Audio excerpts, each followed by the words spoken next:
Olá! Antes de discutirmos sobre os ágrafa, eis uma definição. Palavras atribuídas a Jesus, isto é, aquelas faladas por ele, atribuídas a ele pelos escritores dos primeiros séculos da era cristã, que, entretanto, não foram inclusos nos 4 evangelhos canônicos, ou para sermos um pouco mais precisos, e também no primeiro capítulo de Atos, né? Porque tem ali umas falas de Jesus, né? Para compreendermos melhor o ambiente do Novo Testamento, precisamos ter em mente que antes de todos os textos produzidos pelos movimentos em torno de Jesus, antes de todos os evangelhos, sejam os existentes e os perdidos, canônicos e apócrifos, havia tradições orais sobre Jesus que circulavam entre esses movimentos, isto é, os primeiros seguidores de Jesus sabiam, por exemplo, de muitos ensinamentos de Jesus aos quais infelizmente não temos mais acesso porque alguns desses manuscritos se perderam ou não chegaram até nós, não foram copiados ou simplesmente jamais foram escritos, de modo que teriam sido cultivados apenas oralmente. Como evidência deste fato, temos o texto de Atos 20:35. Nesse versículo 35, vemos uma frase atribuída a Jesus, que em lugar nenhum dos evangelhos, nem mesmo nos apócrifos que conhecemos, está presente. Qual o contexto desse texto? Lucas narra uma das viagens de Paulo, e em uma conversa com outros fiéis, Paulo cita, suponho eu, uma já conhecida frase de Jesus entre eles, da forma que segue: recordemo-nos das palavras de Jesus, o qual disse: mais bem-aventurado é dar do que receber. No mínimo, Paulo era conhecedor dessa frase, dessas palavras, e suponho que muitos ali também já conheciam.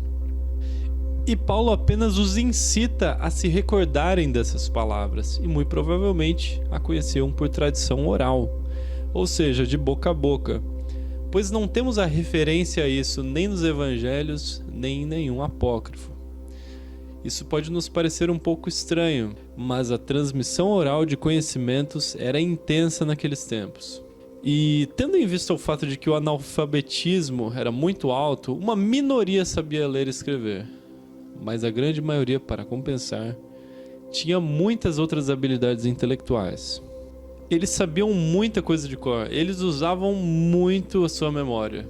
E o fato de haver essas palavras fora dos evangelhos não é uma contradição com os fatos, pois o cânone neotestamentário ainda não estava estabelecido. Ademais, Jesus disse muitas outras palavras e fez muitas outras coisas que não foram registradas, como disse o próprio evangelista João no fim do seu evangelho. Por fim, além do próprio Novo Testamento, alguns ágrafa foram também atribuídos pelos pais da igreja e por textos apócrifos. Por exemplo, Orígenes, um brilhante teólogo do século II, em sua homilia sobre o livro de Jeremias, disse o seguinte: eu li em algum lugar que o Salvador disse, e eu me pergunto se porventura alguém não tenha inventado isso dizendo ser palavra dele, ou simplesmente trouxe à memória palavras dele. Se isso é ou não verdade, de qualquer forma, o Salvador teria dito: quem está perto de mim está perto do fogo. Quem está longe de mim está longe do reino. Bom, pessoal, se essas palavras são autênticas de Jesus, não sabemos. Mas essas palavras parecem ter relação com as perseguições contra os seus seguidores, contra os seus discípulos, contra os primeiros ali que o seguiam. Talvez isso ecoe em Inácio de Antioquia, que escreveu em sua carta à igreja de Esmirna: porque eu entreguei a mim mesmo à morte, ao fogo, à espada e às feras. É porque perto da espada estou perto de Deus. Joaquim Jeremias escreve: estar perto de Jesus é perigoso, não oferece nenhuma perspectiva de felicidade terrena, mas envolve o fogo da tribulação e a prova do sofrimento, do chamado de Jesus que se exclui do reino de Deus. Somente pelo fogo se alcança o reino. E essa interessante citação de Orígenes, curiosamente, foi encontrada quase 1700 anos após a sua menção por parte dele, com a descoberta dos manuscritos de Nag Hammadi. E está presente no Evangelho Apócrifo de Tomé. Irine Passim.